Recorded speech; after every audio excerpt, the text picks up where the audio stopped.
So, in March of this year, March 15th, my good friend, who actually I started this trio with, had a stroke and had passed away. And, his name was John Seppala, and I pretty much everything that I did with this trio he was the start of everything. So, I really wanted to take the time out to do a little dedication. Everybody else did something, and I wanted to do something in his honor. So we're actually going to play a tune that I wrote with John, and I was on my first CD, Trios of the Past, Present, and Future. And we were recording this tune with Kai, and Kai has actually agreed to come out and play with me. He's usually on the road in Europe or something like that, but he's in town. And we started the trio together in 1992, and Kai was the second bass player that we had played with.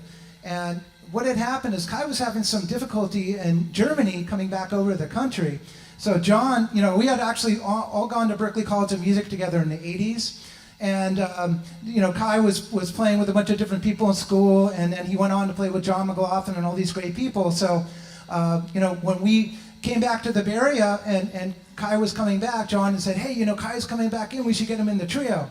And I go, hey, no, he'll never do it. But he ended up playing with us. And, I learned so much from playing with John and playing with Kai. And, Kai tells me that John was pretty hard on me. He could be, he was my musical mentor. We grew up, I've known him since I was 16. So, he was difficult at times, but he really taught me so much about life and music.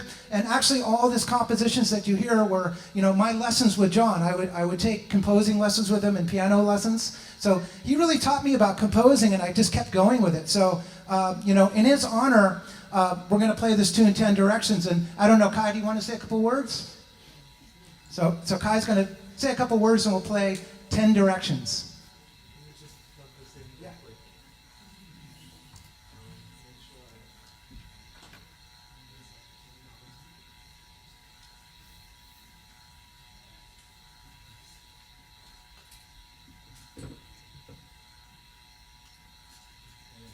I'm gonna keep this short and sweet.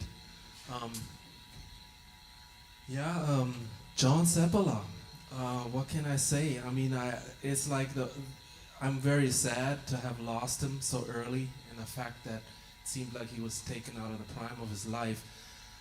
On the other hand, we don't know in what other world he's needed, so it's difficult to say, because we don't really understand what other levels are like and what the angels are all about and all of that. So long story short, I don't look at him as being someone who is no longer around. I look at him as someone who has completed a mission and thus left a memory behind.